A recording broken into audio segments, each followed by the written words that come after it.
June in the Samford district was the kind of quiet that rarely made print. Farm roads, paddocks, and the dirt stretches that linked one property to the next.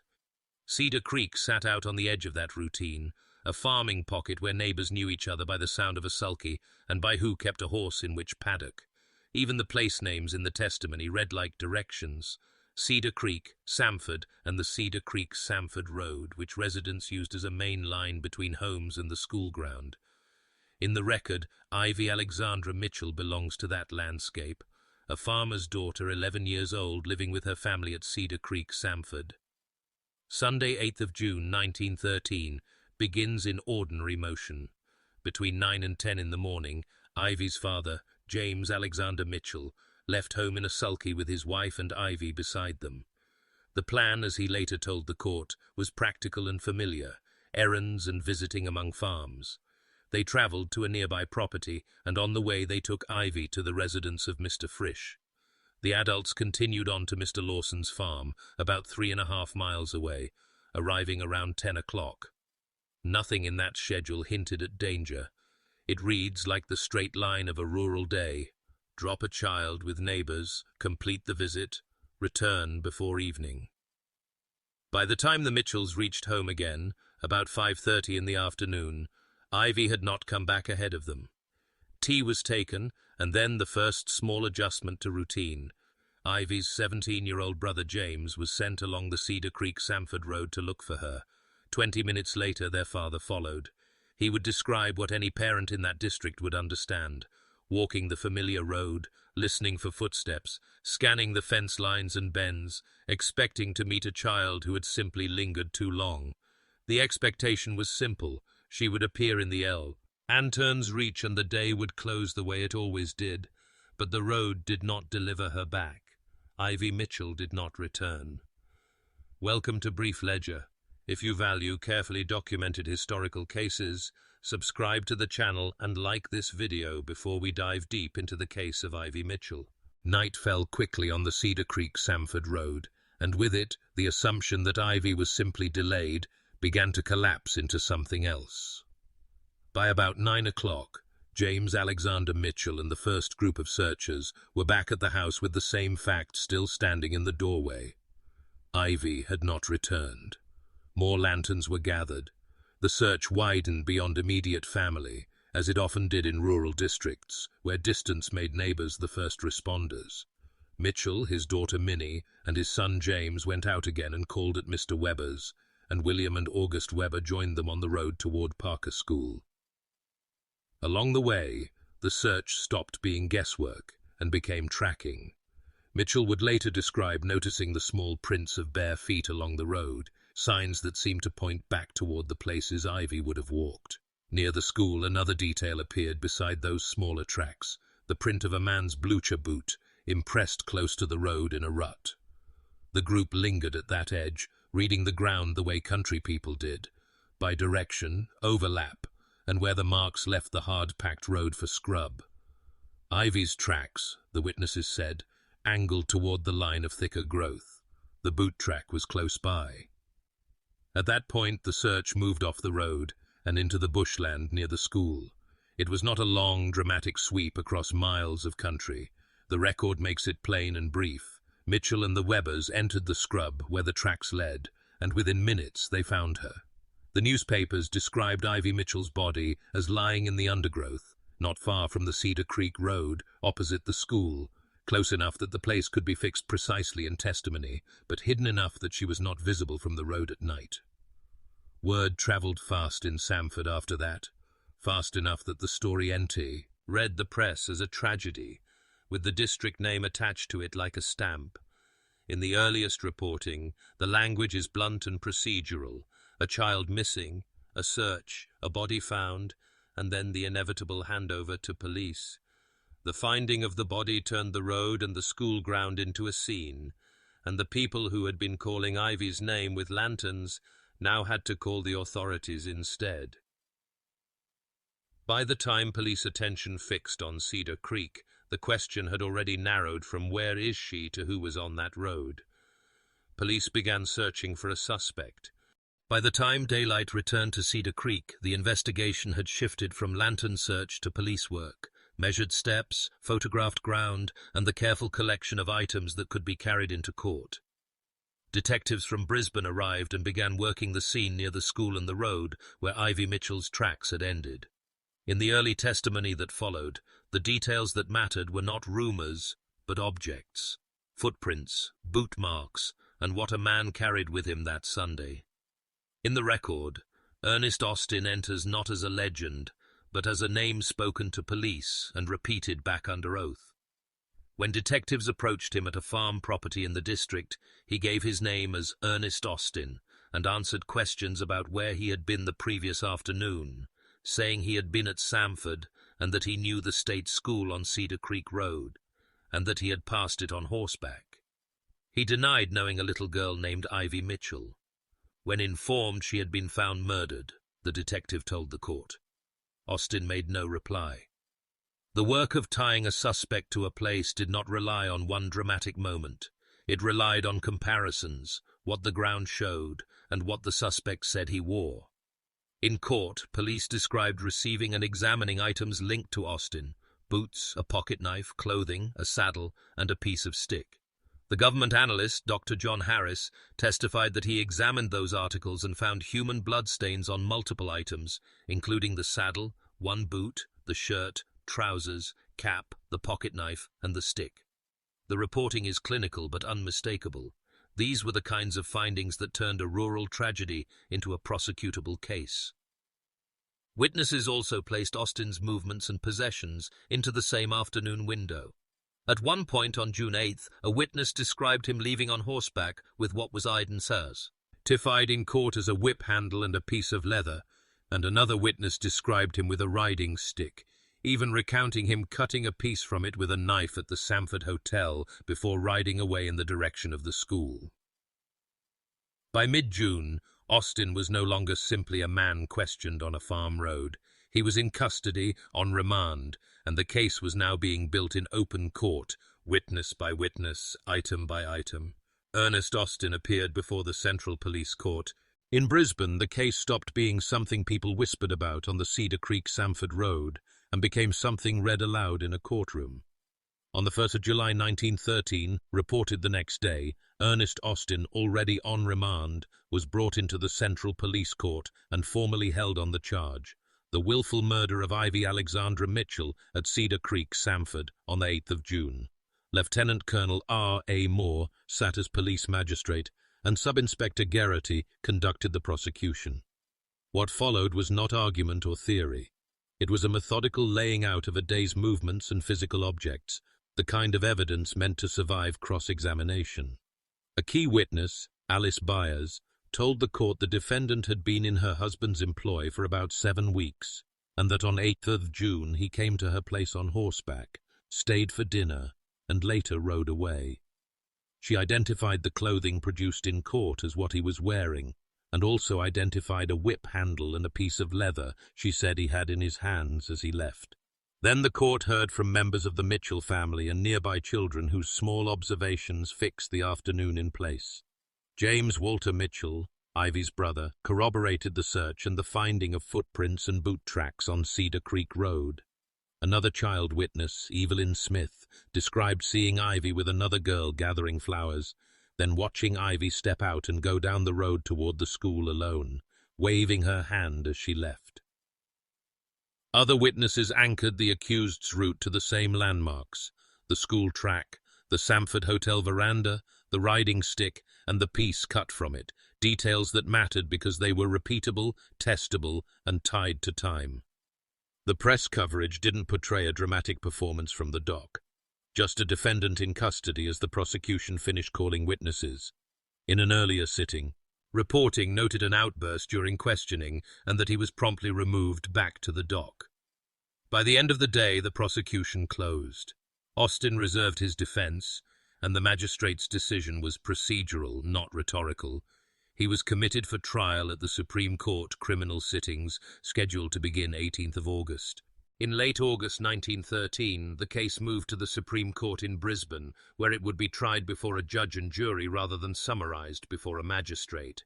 The criminal sittings opened as scheduled, and Ernest Austin was placed on trial for the willful murder of Ivy Alexandra Mitchell at Cedar Creek, Samford, on the 8th June 1913.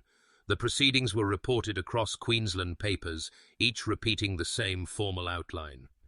The accused in the dock, the Crown opening its case, and the court now responsible for determining guilt beyond the committal evidence already heard. The presiding judge directed the jury through a sequence that mirrored the earlier hearing, but with fuller detail. The Crown's case did not rely on a single witness, it relied on a chain. The prosecution revisited the events of Sunday, 8th of June, placing Ivy on Cedar Creek Road in the afternoon, tracing the search that followed, and then representing the physical findings that investigators said connected Austin to the scene. The boot comparisons, the articles of clothing, the saddle and riding equipment, and the stick and knife were again referenced as items examined and produced in court. Scientific testimony formed part of that chain. The government analyst, Dr. John Harris, had earlier described the presence of human bloodstains on several items associated with Austin, and that evidence was incorporated into the trial narrative as reported in the press. The purpose was not dramatic. It was cumulative. Each object was meant to corroborate the ground evidence described by searchers, the small footprints, the larger boot marks, and the direction toward the school and scrubland where Ivy had been found. Witnesses were called to establish Austin's movements on the day in question. Statements that had first appeared at the police court were retold before the jury. His presence at Samford, his arrival and departure on horseback, his possession of a riding stick and leather whip, and the observations of children who last saw Ivy walking alone toward the school. The prosecution framed these as intersecting paths, one child's routine walk and one man's route on horseback, crossing at a specific time and place. The defense position, as recorded, did not present an alternative perpetrator. Reports note that Austin had earlier denied knowing Ivy Mitchell and denied any involvement when first questioned by police. At trial, the strategy focused on challenging the sufficiency of the Crown's chain of evidence, questioning whether the physical items and track impressions conclusively placed him at the point of attack. The newspapers do not describe an elaborate counter-narrative. Rather, they depict the defense urging the jury to consider whether suspicion had been mistaken for proof. When closing addresses concluded, the judge summed up the evidence and instructed the jury on the law governing murder. The jurors retired to consider their verdict. Contemporary reporting does not describe a protracted deliberation. Instead, it records the outcome plainly. The jury returned to the courtroom and delivered a single word: guilty. There was no extended pause between verdict and consequence. Under the law then in force, a conviction for willful murder carried a mandatory sentence. The judge, wearing the formal gravity that accompanied such pronouncements, addressed the prisoner in the dock and imposed the sentence required by statute. The language was standard for the time and was repeated in the press with little embellishment, that the prisoner be taken from the place of trial to the prison and there suffer death by hanging. With that, the confrontation between Crown and defense ended not in argument, but in a date to be set by the executive. The jury had spoken, and the court had acted. The sentence of death was pronounced. With the jury's verdict returned, the next step was immediate and formal. Later reporting fixed the sentencing date plainly. Ernest Austin was sentenced to death at the criminal sittings of the Supreme Court, Brisbane, on the 29th of August 1913 for the murder of Ivy A. Mitchell at Cedar Creek Road, Samford. In print, the sentence is not described as a dramatic turning point. It is treated as a legal endpoint, an outcome recorded for the public. The same report preserved part of the Chief Justice's sentencing remarks, the kind of language courts used when the law left no discretion. He told the prisoner he had been found guilty of willful murder, and that in his view, the evidence did not allow honest and sane men to reach any other conclusion. He added that he would be required to report the case to the executive and that he could see no circumstances he could put forward as mitigation. Outside the courtroom, the public experience of the sentence appears mostly through the way newspapers framed it. The case was now a matter for government procedure. Coverage moved quickly from trial narrative to administrative language. Sentence, executive, law must take its course. The same Brisbane Courier report that later announced the executive decision looked back to the sentencing as the fixed point from which everything else followed. The court had acted. Now the state would decide whether the sentence would be carried out or altered. From that moment, Austin's custody was no longer just remand. He was held within Brisbane's prison system, associated in multiple public summaries with Bogo Road Jail, where he would ultimately be executed. The story at this stage stops being about witnesses and track marks and becomes something colder, paperwork, dates, and a decision that no longer belongs to a jury. The decision moved beyond the courtroom. After the Supreme Court had done what the law required, the file moved into a quieter phase, one that did not take place in open court. In Queensland practice at the time, a death sentence did not end with the judge's black-capped words. It went forward for executive consideration, with the expectation that the government would review the case before any execution could proceed. Newspapers described this stage in administrative terms. The sentence was before the executive, and the question was no longer guilt or innocence as argued at trial, but whether the state would intervene with a reprieve. Reporting in September shows that this possibility was openly discussed in public print, less as hope than as procedure. The papers framed it as a decision pending, and then as a decision delivered. The case had been considered, and the government would not alter the court's outcome. In the Brisbane press, the notice was plain. Austin, the condemned man in the Bogo Road Jail, had been sentenced on the 29th of August, and the executive's determination meant the sentence would stand. That determination did two things at once. First, it effectively closed the door on mercy within the official process as it was publicly reported.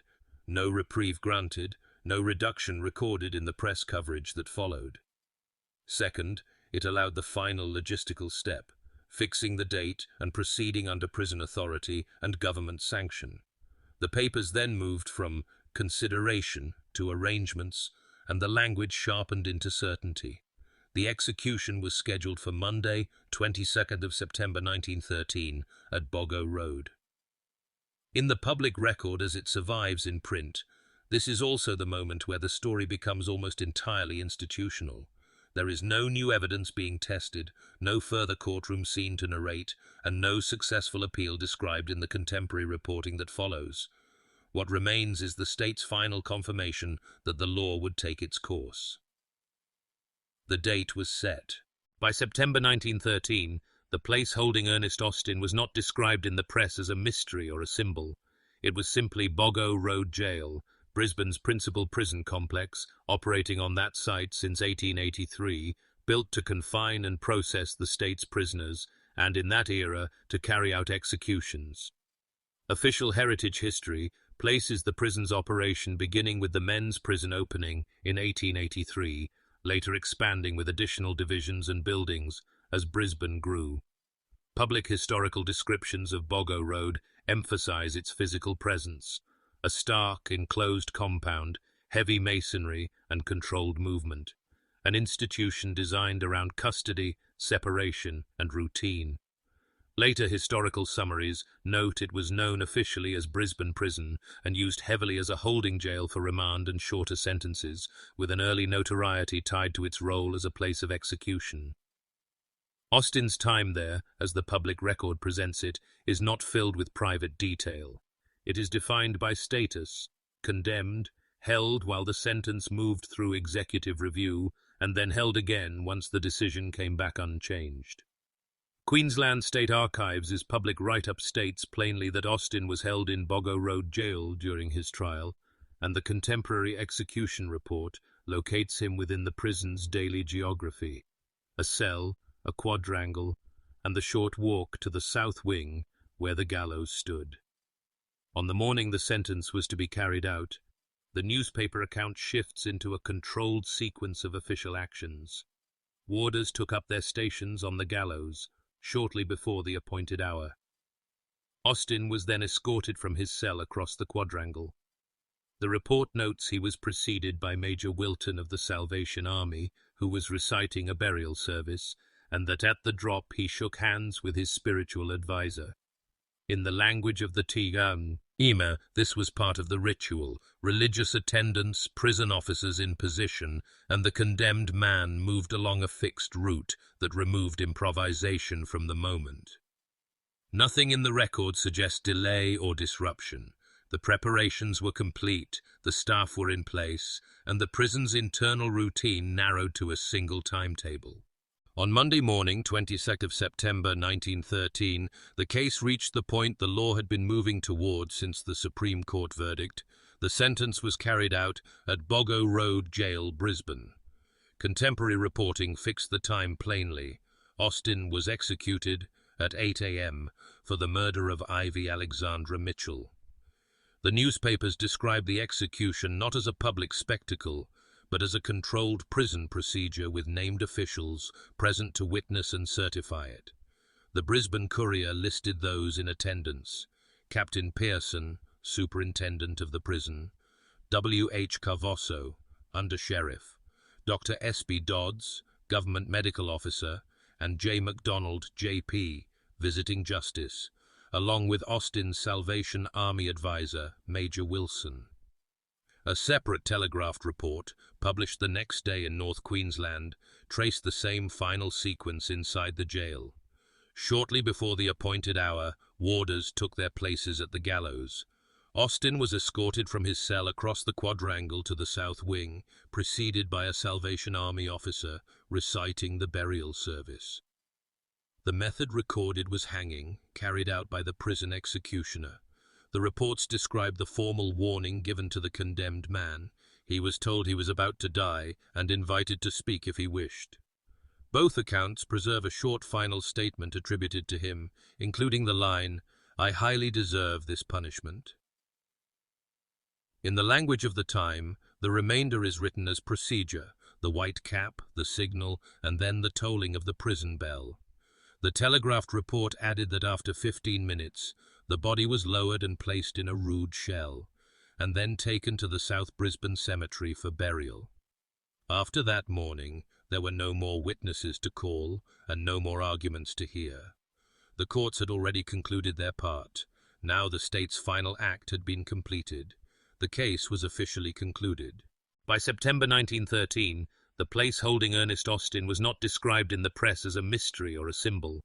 It was simply Bogo Road Jail, Brisbane's principal prison complex, operating on that site since 1883, built to confine and process the state's prisoners, and in that era to carry out executions. Official heritage history places the prison's operation beginning with the men's prison opening in 1883, later expanding with additional divisions and buildings as Brisbane grew. Public historical descriptions of Bogo Road emphasize its physical presence: a stark, enclosed compound, heavy masonry, and controlled movement. An institution designed around custody, separation, and routine. Later historical summaries note it was known officially as Brisbane Prison and used heavily as a holding jail for remand and shorter sentences, with an early notoriety tied to its role as a place of execution. Austin's time there, as the public record presents it, is not filled with private detail. It is defined by status: condemned, held while the sentence moved through executive review, and then held again once the decision came back unchanged.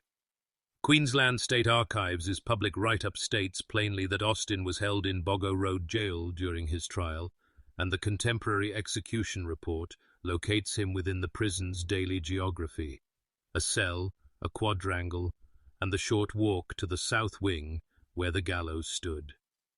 On the morning the sentence was to be carried out, the newspaper account shifts into a controlled sequence of official actions. Warders took up their stations on the gallows shortly before the appointed hour. Austin was then escorted from his cell across the quadrangle. The report notes he was preceded by Major Wilton of the Salvation Army, who was reciting a burial service, and that at the drop he shook hands with his spiritual advisor. In the language of the Tigam, Ima, this was part of the ritual: religious attendants, prison officers in position, and the condemned man moved along a fixed route that removed improvisation from the moment. Nothing in the record suggests delay or disruption. The preparations were complete, the staff were in place, and the prison's internal routine narrowed to a single timetable. On Monday morning, 22nd of September 1913, the case reached the point the law had been moving towards since the Supreme Court verdict. The sentence was carried out at Bogo Road Jail, Brisbane. Contemporary reporting fixed the time plainly. Austin was executed at 8 a.m. for the murder of Ivy Alexandra Mitchell. The newspapers described the execution not as a public spectacle, but as a controlled prison procedure with named officials present to witness and certify it. The Brisbane Courier listed those in attendance: Captain Pearson, Superintendent of the prison; W. H. Carvosso, Under-Sheriff; Dr. S. B. Dodds, Government Medical Officer; and J. MacDonald, J.P., Visiting Justice, along with Austin's Salvation Army advisor, Major Wilson. A separate telegraphed report, published the next day in North Queensland, traced the same final sequence inside the jail. Shortly before the appointed hour, warders took their places at the gallows. Austin was escorted from his cell across the quadrangle to the south wing, preceded by a Salvation Army officer reciting the burial service. The method recorded was hanging, carried out by the prison executioner. The reports describe the formal warning given to the condemned man. He was told he was about to die and invited to speak if he wished. Both accounts preserve a short final statement attributed to him, including the line, "I highly deserve this punishment." In the language of the time, the remainder is written as procedure: the white cap, the signal, and then the tolling of the prison bell. The telegraphed report added that after 15 minutes, the body was lowered and placed in a rude shell, and then taken to the South Brisbane Cemetery for burial. After that morning, there were no more witnesses to call and no more arguments to hear. The courts had already concluded their part. Now the state's final act had been completed. The case was officially concluded. After 22 September 1913, the case stops generating new courtroom scenes and becomes something else entirely, a fixed point in Queensland's administrative history. In public summaries and institutional writing, Ernest Austin is repeatedly identified as the last person executed in Queensland, and that label becomes the way the story is remembered, less for the weeks of evidence and more for what ended with him. That last execution status is not just folklore, it's treated as record-keeping. The Queensland State Archives has published a public account that situates Austin's hanging at 8 a.m. on the 22nd of September 1913 and frames it as the final instance of capital punishment being carried out in the state. The case also appears in public-facing police history.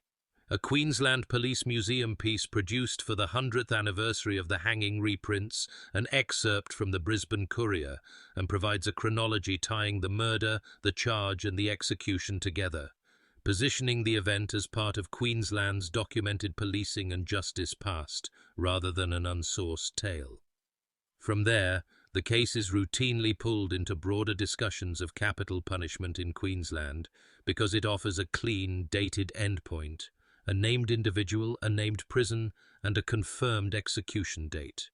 A Queensland legal history article marking the abolition era explicitly cites Austin as the last person executed in Queensland and points readers back to Bogo Road as the institutional setting where that final act occurred.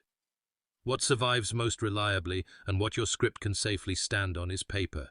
Newspaper files that recorded the hearings, trial, sentence and execution, and institutional summaries that point back to archival holdings and prison history. The story endures because it is traceable, through print, through court process, and through the state's own memory of its last hanging. The documents remain. What the surviving public record confirms is a narrow chronological line, and it holds whether the case is retold with restraint or with noise. It begins in the Samford district on Sunday the 8th of June 1913, with Ivy Alexandra Mitchell, 11, recorded in contemporary reporting and testimony as a farmer's daughter at Cedar Creek. It continues into the same night, when searchers followed bare footprints along the road toward the school and found her in nearby scrubland. From there, the paper trail hardens. Police moved in, statements were taken, and the case shifted into the court process. Within weeks, the record places Ernest Austin in the legal frame. He appears in the Central Police Court, charged with Ivy Mitchell's willful murder. Witnesses give their accounts. Physical items are produced and discussed, and he is ultimately committed for trial. The public documentation of this stage is not rumor. It is court reporting, printed at the time, preserving names, dates, and the procedural decisions that moved the matter forward. The Supreme Court phase, as reported, ends with a guilty verdict and the mandatory consequence under the law then operating, a death sentence. The state's final administrative step follows. Executive consideration is reported, and then the outcome is carried out. On the 22nd of September 1913, newspapers record the execution at Bogo Road Jail, including the reported time, 8 a.m., and the presence of officials. Queensland State Archives' public account mirrors the same endpoint and treats Austin as the last person executed in Queensland, fixing the case as an institutional marker as much as a criminal file. And then the record goes quiet. In the public sources that summarize and contextualize this case, the contemporary newspaper file and later institutional histories, there is no documented retrial, no recorded reversal, and no published legal exoneration that alter, as the outcome described in 1913, reporting and reiterated in archival summaries. What grows afterward is often commentary, folklore, ghost talk, sensational retellings, but those are not the files. The file closes. The record remains,